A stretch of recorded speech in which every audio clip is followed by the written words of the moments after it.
Welcome to the Hardcore Closer Podcast. I'm Ryan Stewman, founder of HardcoreCloser.com, and this podcast is all about helping you, the salesperson, close more sales. And look, whether you're selling cars, homes, financial services, consulting, whatever it is that you sell, this podcast is dedicated to help you generate higher quality leads, increase your closing ratios, and show you how to charge premium fees for the items you sell so you can get paid what you're worth. What up, Closer Nation?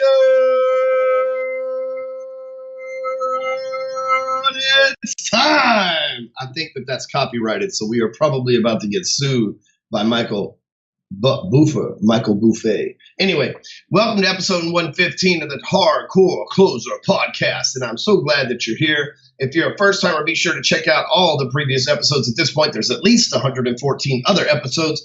And do me the actual favor that I ask for every single week, because we're pushing 1,000. That's what we need, is we need 1,000, not a half 1,000, not 3/4 of 1,000. We trying to get on down to the good old get down and have 1,000 podcast reviews. I mean, damn, this is 115 episodes that we've been putting on this. And all I'm asking, you know, all I need is a big beat and for you to get. You remember Teach Me How to Dougie? You remember that? I remember that. Look, we are at 861. So we talking about 139.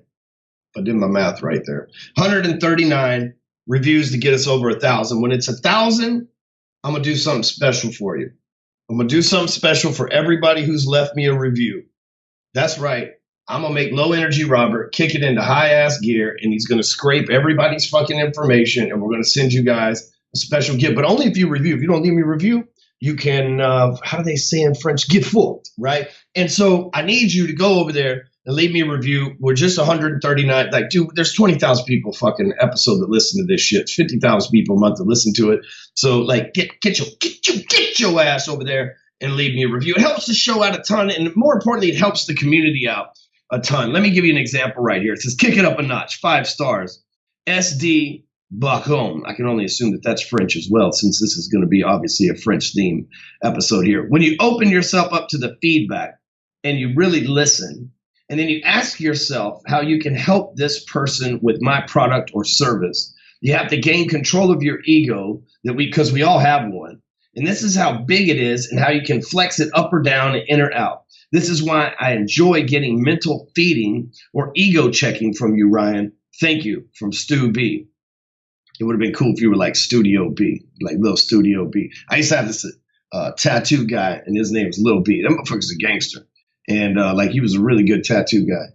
And he did like Garrett J. White, Sean Whalen, a bunch of other people, man. Great dude. So I appreciate that, Stu B. That's what I'm talking about. S.B. Bacon. Like, I like that shit. So, all right, listen, this week, before we get into the show, we're going to talk about our advertiser brief word from our sponsors. If you work in sales, and first of all, obviously you do, you wouldn't be listening to this show. You need 3 things to make shit happen. You need to have an amazing offer, which is your pitch. You need to have the right audience to pitch to, and you need technology that would capture the leads and let you pitch people 24/7 where you show up or not. And I have just the perfect product, the perfect piece of technology that does that. It's called Phone Sites. Go over to phonesites.com, sign up. And here's what I tell you. If you sign up and you are signing up from this show, I will give you my phone funnels training, which is like how to make money from your phone, creating phone funnels. Because listen, the cool thing about Phone Sites is you can create an entire website, an entire sales funnel in 5 minutes, all from your phone. And it's so simple. Like they say at Geico, a caveman could do it. It really is. Like, I have the most tech challenged people hit me up. They go, thank you, Ryan. You know, if I was gay, dog, I'll give you a blowjob. I'm so happy with what you've done. I'm telling you, I get them every single day, man. And I'm like, hey, man, I'm not one to judge. Not that there's anything wrong with that, to take an old Seinfeld lyric, but I'm going to have to pass. But I'm glad that you enjoy my product. It's that good. It's changing the game. People that are not good at funnels, people that have no idea how to build a sales funnel, people that have never built a website, never done code, and been scared to death of technology their whole life, are converting. At this point, when I'm making this, we are over 5,000 leads in a little over 2 weeks that have been generated from our partners with Phone Sites. You can get in for as little as $19 a month right now. And soon that price is going up, and I will give you access to my phone funnels training, which is $1,000 product that we sell all day, every day. But I'm going to give it to you as an incentive to join the program and go in. And Phone Sites isn't a program. I shouldn't say that. Phone Sites is an actual technology that you build landing pages on. And you build an offer and you run an ad to an audience, or you post it on Facebook to your audience, or you post it on LinkedIn to your audience, or you direct message people that are in your audience with this offer. It allows them to enter their name, email address, and phone number. You can integrate it with your CRM. Dude, it is the shit. Can I say that? Is that cool to advertise like a corporate company like Phone Sites and go, it's the shit? You're going to love it. Go over to phonesites.com and check it out. And I dare you to struggle with it. I dare you. If you've never built a website in your life, I dare you to struggle with it. It's impossible to struggle with it. You know why it's impossible to struggle with it? Because I made it idiot-proof. I made it idiot-proof. There's never been an idiot-proof website building landing page software ever made before. And it took an idiot, myself, to be able to make that. And I want you to be able to benefit from that. I want you to be able to take advantage of this introductory price that we have right now until we take it out of beta, which is coming quick because we're already 600 deep. We roll it deep in the hood with the click, right? So go over to phonesites.com and get signed up. If nothing else, before I move on, if nothing else, if you think that this episode is fire today, that I'm about to drop some mind bombs, I'm about to save your motherfucking life today. If you think that this episode kicks ass, then prove it by going over to phonesites.com and signing up and getting your website running and collecting leads. Let's go to 50,000 leads next. All right, let's jump into the episode. All right, you ever had a bad month in sales? And if you just said no, you are a liar from the pit of hell. Don't bullshit me, man. I'm a grade A bullshit sniffer. And here's what I know. We all have bad months in sales. I don't. I'm above that shit. And I'm about to share with you how I can get above that shit. I've had bad months in sales in the past, but that was some force of average shit that I figured out how to beat. And I'm going to share that with you today in this episode. And I want you to avoid having bad months. Here's what we do. We ride the roller coaster of sales. Like 1 month we make, 50 grand. The next month we make $50. And then what happens is we tell everybody we make 50 grand a month, where it might be another 3 months before you make 50 grand again. So really you're only making 12.5. And there's some deeply rooted psychological reasons that this happens to salespeople. I'm going to help you break those psychological bondage, the psychological ball and chain, the psychological handcuffs, the psychological restraints, like your old lady ties you up in bed, or maybe you like to tie her up in bed. I knew a guy named Fast Eddie who said he loved for his wife to tie him up and tie his hands around the headboard and for her to tickle his ass with a feather. Now, me, I'm ticklish. I don't like that shit, but I'm just saying. I'm going to help you break those chains, man. I'm going to help you do what I do best, which is break free, baby. Because listen, bad months suck, right? They fucking kill our ego. They kill our momentum. They kill our pride. They kill our confidence. They kill our paychecks. They kill our commissions. And they kill any opportunities that you have with the people that you're trying to do business with. Because guess what? All of a sudden you're having a bad month. You're not helping people. And if you're not helping people, fuck. It's not cool. We get in this business to help people. Sales shouldn't be called sales. It should be called problem solving. But I think since problem solving is such a long multi-syllable phrase, we just call it sales. And so today, I'm going to lay the smack down on avoiding bad months. Like right now, even if you're driving, even if you're working out, even if you are making love, which I don't know why you'd be listening to this while you're making love, but hey, to each his own, I got that smooth, very white voice sometimes. Listen, if you have ever had a bad month and you're tired of that shit, raise your hand. Right, just one, because if you're driving, I want you to hold on to the steering wheel with the other one. And now throw your hands in the air and wave them like you just don't care. And if you like fish and grits and all that pimp shit, everybody, let me hear you say, oh yeah. If you don't know what that's from, you shouldn't be listening to this damn show. Or you need to go educate yourself on some Outkast. You know what I'm saying? That's from the AT Aliens album, man. That's the shit. Because it's the M.I. crooked letter. There ain't no one better. And bitches on the microphone, I'm so cooled up on the microphone, you got to wear a sweater because I'm cooler than a polar bear's toenails. Oh, hell. Man, that was some jam back in the day. What you know about that low energy, Robert? You know about some Outcasts? Some old school Outcasts, man? Or you just over there and your little fucking, what do you listen to? The mariachi, the fucking polka or some shit? You jamming Outcast, man, or what? Yeah, man. Oh, like, I'm more of the original, though, the Southern playalistic Cadillac music. Southern playalistic Cadillac funky music. That's what I'm talking about, too, man. But, dude, the AT Aliens, man, that's like the best album they came out with. You got to admit that, right? It's other than that same album you're talking about they had, you got to get up, get out, and get something. That was a good one, too, man. Well, we all know what I'm going to be doing after I'm done with this. I'm going to be listening to me some damn Outkast, right?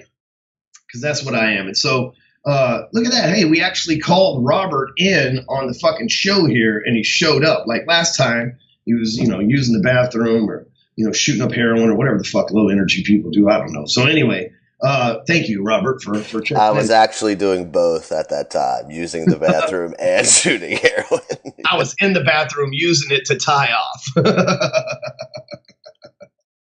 So I'm actually proud of Robert, man. He just told me today he's been 3 weeks without a cigarette. The first 3 weeks are the 4 weeks. 4 weeks. I'm proud of you, man. I think of you like a son because I got to treat you like you're younger than me. You know what I'm saying? Because I got to stay on your ass 9 times out of 10 because I love you. And you've been with me for almost 3 fucking years right now. I am older than you. I mean, I am younger than you, so don't sell me short, bro. Yeah. But you look like you're 20 years older than I am. You've lived a hard life, man. You look like I had this mare once. And her name was Sugar. And boy, she had been rode hard and put up once. Did I say mare? I meant this girlfriend that I used to bang. But anyway, so I appreciate you, man. I'm proud of you for quitting cigarettes, man, and quitting the old reefer, dude. And I can tell, man, you sound like a different person. You were talking about how great the quality of your life is. And it's funny because I try to change the listeners of this show, but at the same time, I changed the one motherfucker that I didn't think that I would be able to change because I'm like, my buddy, I'm just going to go off on a tangent here. My buddy, Dustin Black, great friend of mine, one of my closest friends, sends me a picture last night. He's with Post Malone and Kane Brown, and they're all just hanging out because Dustin's like the coolest motherfucker I know. He is.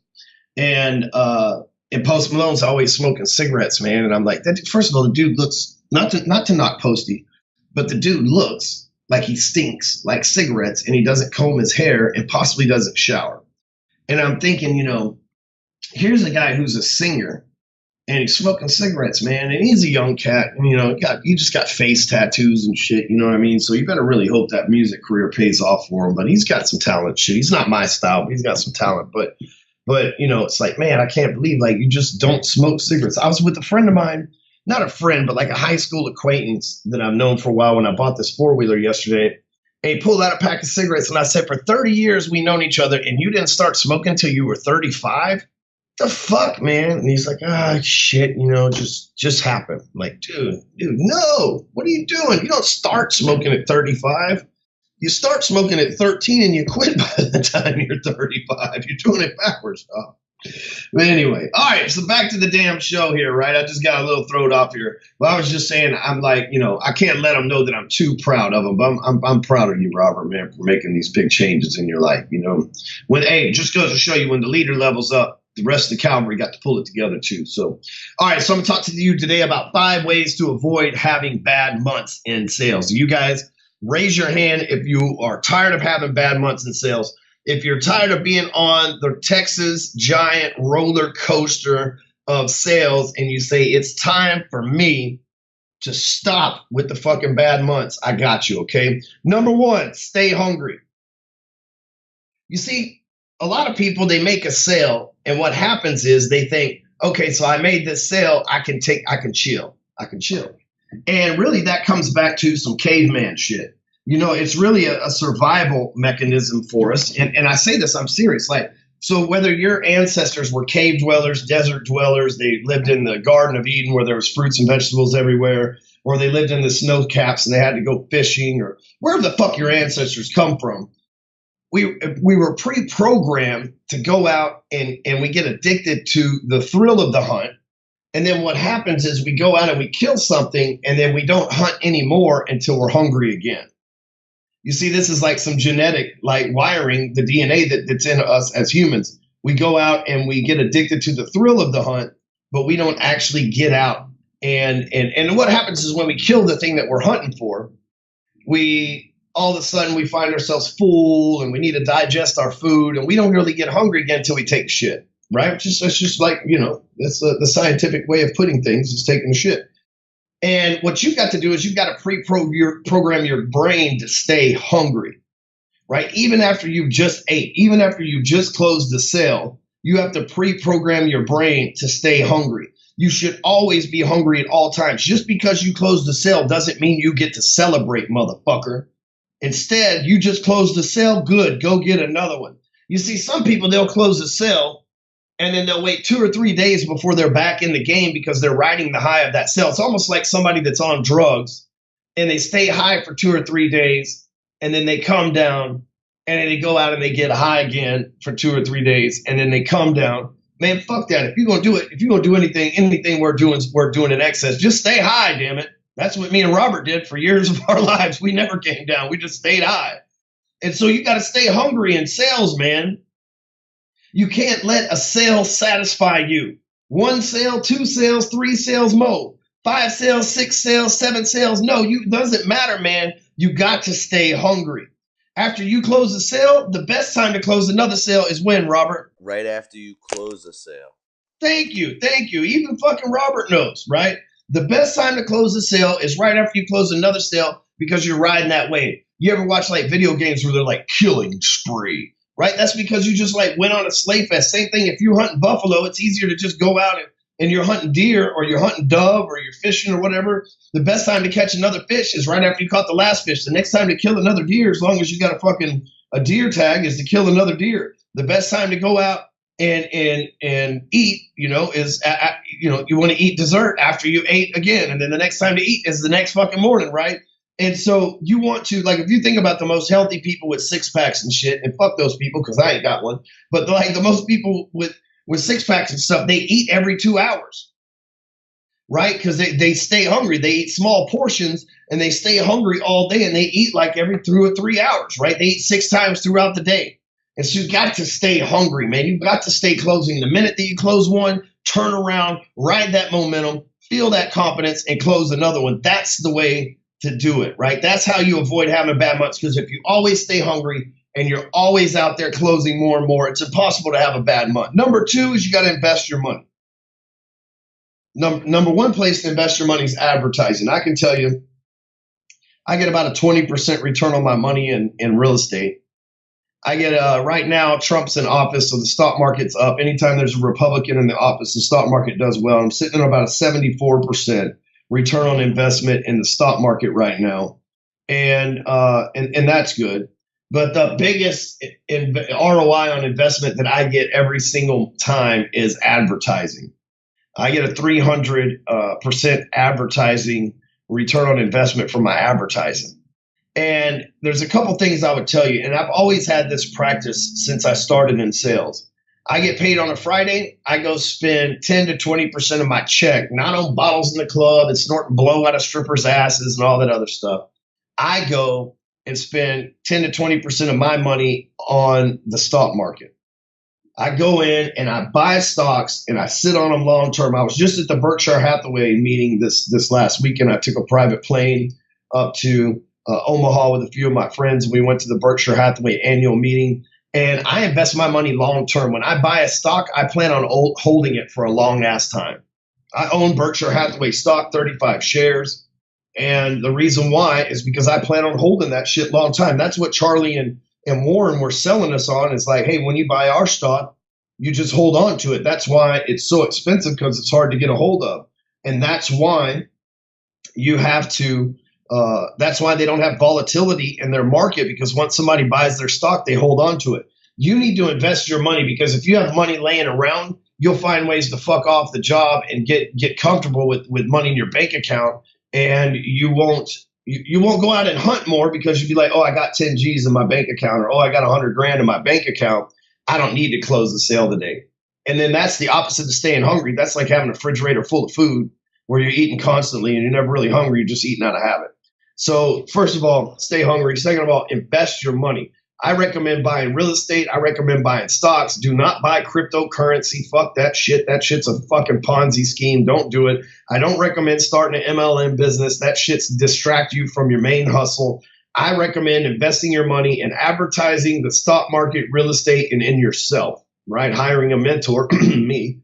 And you can do that at going to bfaentourage.com and applying for for a spot in Entourage, bfaentourage.com. But invest your money, because if you have money sitting around, it's like a refrigerator full of food. You won't go out and hunt because you're not hungry if you have a refrigerator full of food. But I have been diligent enough to build a 7-figure portfolio of assets in stocks and assets, because I have diligently invested my money. And then the majority of my money, I invest 10 to 20% in the stock market and in real estate, but the majority of my money truly comes from investing in advertising. If you don't know about advertising, again, you can go to bfaentourage.com. Number 3, the best way to avoid having a bad month in sales is build a pipeline.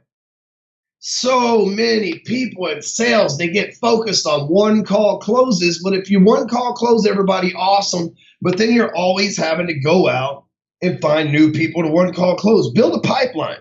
Set yourself a schedule. Sandbag a little bit, right? If you haul ass in the beginning of one month and you get a bunch of sales, then you spend the last half of the month prospecting, and then the next beginning of the month you get a bunch of sales again, then you spend the last half of the month prospecting. You'll never have a bad month. Most salespeople have like a good month, a bad month, a good month, a bad month, a good month, couple bad months, good month, couple slow seasons. Man, that's a pain in the ass, dude. That's some force of average shit, man. Build a pipeline. Learn how to set up yourself. It's like, okay, you're not ready to buy this week. All right, cool. I'm going to plug you in and we're going to call you back in 2 weeks. Build a pipeline. Have a follow-up system. And the best way to have a follow-up system is number 4, manage your CRM. The coldest salespeople have systems, and those systems revolve around the CRM. The stupid-ass salespeople that starve to death don't manage a CRM, they don't build a pipeline, they don't invest their money, and they stay full.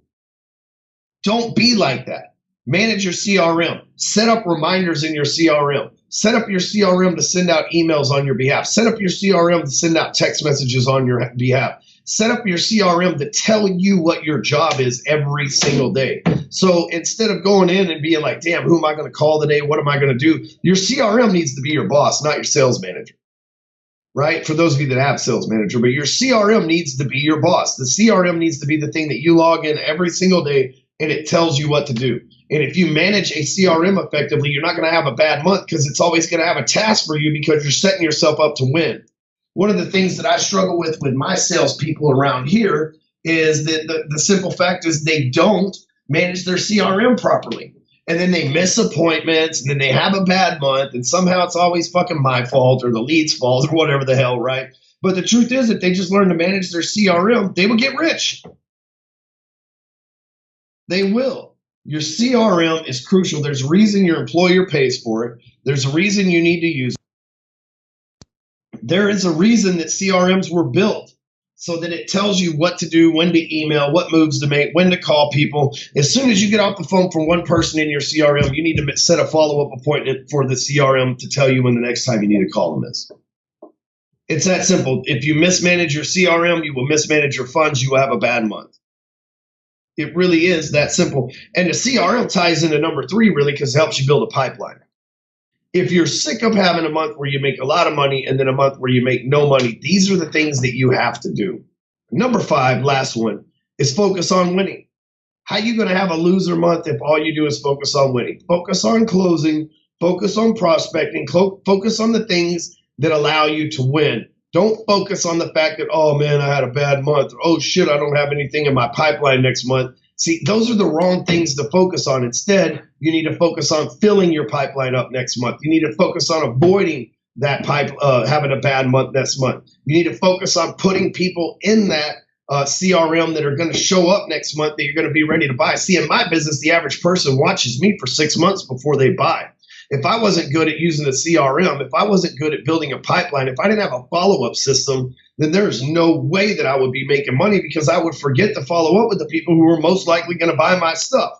And that's the focus. That's the power of focusing on winning. Because here's what I know: when you focus on winning, it's impossible to lose. The mind gets exactly what it focuses on. And oftentimes what happens, the force of average distracts us and it talks us into focusing on losing. We focus on the fact that we had a bad month, the focus on the fact that we didn't prospect right. We focus on the fact that we didn't manage our CRM. We focus on the fact that we didn't invest our money, but we blew it snorting, stripper fucking Bambi's glitter fucking cocaine off her ass and all this shit, right? We focus on the fact that we just closed the loan and we feel full and we're not hungry. Man, forget all of that shit. You got to focus on winning. What are the things that are going to allow you to win? Think about this for a minute. What are the things that are going to allow you to win? The things that allow you to win is investing your money, building a pipeline, and managing your CRM. So if those are the things that you focus on, and you focus on having a good month next month, not the fact that you have this scarcity mentality and you're going to have a bad month next month, because whether you think you are or you think you are not, you are correct. And so if you think you're going to have a good month and you believe that you're going to have a good month and you've managed your CRM and built your pipeline the correct way, then all you're doing is focus on winning. For me right now, I'm at a point in my life where I feel like it's impossible for me to lose because I don't think about losing. All I think about is winning. Losers show up in my direct message, I just block the motherfuckers. Losers show up in my group, I just block the motherfucker. A scenario gets placed in front of me where I have an opportunity to lose, I just ignore that shit. Somebody hit me up earlier, want me to trade cryptocurrency, and I'm like, man, right now that's the shit where I see a lot of people losing money. I'm not interested in losing anything. If I can't get a guarantee of win, I'm not fucking with it. And really, there's no such thing as guarantee a win, but I can set that, like, I'm not in control of crypto, but I can set my business and my advertising up for me to win. And right now I feel unstoppable because for 90 days, I've told myself every single day that all I do is win. All I do is win no matter what. Don't got money on my mind, everything. I don't give a fuck, right? That's all I am focused on. Lots of rapping going on in this episode. That's all I'm doing is focusing on winning. Okay, so let me recap these for you. It's a little quick show because I want you to get your ass back out there to work so that you ain't fucking, focusing on losing. You're not focusing on having a bad month and that you don't spend all your time listening to this podcast and have a bad month. So number one, stay hungry. As cave dwellers, we were taught that once we eat, it's okay. We can chill and sit around and and wait for our food to digest and enjoy the fruits of our labor. Fuck that, man. Stay hungry. You close one sale, best time to close another is right after the fucking first sale. Second thing is invest your money so you don't look in your bank account and go, oh, I got a bunch of money. I'm cool. So put your money out there in investments. Third thing is build a pipeline. If they don't buy today, put them down to buy next week. If they don't buy next week, put them down to buy the week after that. If they don't buy the week after, continue to build that pipeline because we're going to miss more sales calls than we close. That's just like the law of the way that it works. And you can't focus on that. What you have to focus on is the follow-up with the misses, and that is the key. Number 4, manage your CRM. If you're scared of a CRM or if you're not using a CRM, you are really screwing up. I mean, you are really screwing up. Like the toughest, baddest, coldest, richest closers I know all use a CRM to a T. That's their system. Make sure you're one of them. Number 5, focus on winning. That's it, man. You focus on closing, which is your win. Every single day of the week you come in here, it's like, I'm going to close today. I'm going to win today. When I get into it with somebody, when I get objections, when I get this, I'm going to win today. Those are the 5 steps it takes to avoid having a bad month of sales. Look, here's my talent. My talent is taking big, complicated things and making them really simple. And what happens is smart people like you try to say, well, that's just too simple. It won't work for me. That's just the point. It will work for you. And it's so simple you can understand. And it's so simple you can make the decision. It's so simple you can go out there and make shit happen. So that's what you need to do. All right, next thing I want you to do is make sure you go over to phonesites.com and sign up there, build your first website, start generating leads. Go join the Phone Site support group on Facebook so that we can help you out. I recommend signing up for the year-long program. It'll save you a few bucks. You can create a website from your phone in less than 5 minutes. It's 100% game changer. Even if you have no tech skills whatsoever, you can always get the show notes and resources and everything else over at hardcorecloser.com. Don't forget to leave me a review on iTunes. That helps the sales community out a ton. Make sure you listen to the other episodes that are recorded here, and I will see you on this podcast next week. Thank you.